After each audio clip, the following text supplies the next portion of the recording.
భారతదేశ స్వాతంత్ర పోరాటానికి ఒక విచిత్రమైన చరిత్ర ఉంది. దేశం కోసం జీవితాలు త్యాగం చేసిన వారిని ఈ దేశం మర్చిపోయింది.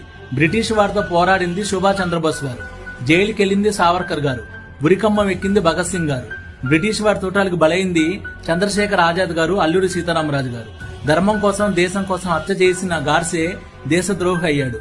ప్రధానమంత్రిగా మెజారిటీ వచ్చింది పటేల్ గారికి, కానీ ప్రధానమంత్రి అయింది మెజారిటీ లేని నెహ్రూ. జాతిపిత అయింది బ్రిటిష్ వారికి సహకరించిన గాంధీ. డబ్బుల మీద కూడా గాంధీ ఫోటోనే. నవంబర్ 14న నెహ్రూ పుట్టినరోజుని చిల్డ్రన్స్ డేగా చేసింది కాంగ్రెస్. అక్టోబర్ 2న గాంధీ పుట్టినరోజుని గాంధీ జయంతిగా చేసింది కాంగ్రెస్. కానీ అదే రోజున దేశానికి రెండవ ప్రధానిగా చేసిన ది గ్రేట్ లాల్ బహదూర్ శాస్త్రి గారి జయంతిని కనుమరుగు చేసింది కాంగ్రెస్ పార్టీ. దేశం కోసం ప్రాణాలు త్యాగం చేసిన నిజమైన దేశభక్తులకి గుర్తింపు రాకుండా చేసింది. ఈ రోజు కూడా స్వాతంత్ర సమరయోధులు ఎవరైనా అడిగితే నెహ్రూ గాంధీ పేరే చెప్తారు. పరిస్థితి ఈ జనరేషన్ నుంచి అయినా మారాలి. దయచేసి మీ పిల్లలకి నిజాలు చెప్పి వాళ్ళతో అవేర్నెస్ తీసుకొని రావాల్సిందిగా కోరుకుంటున్నాను.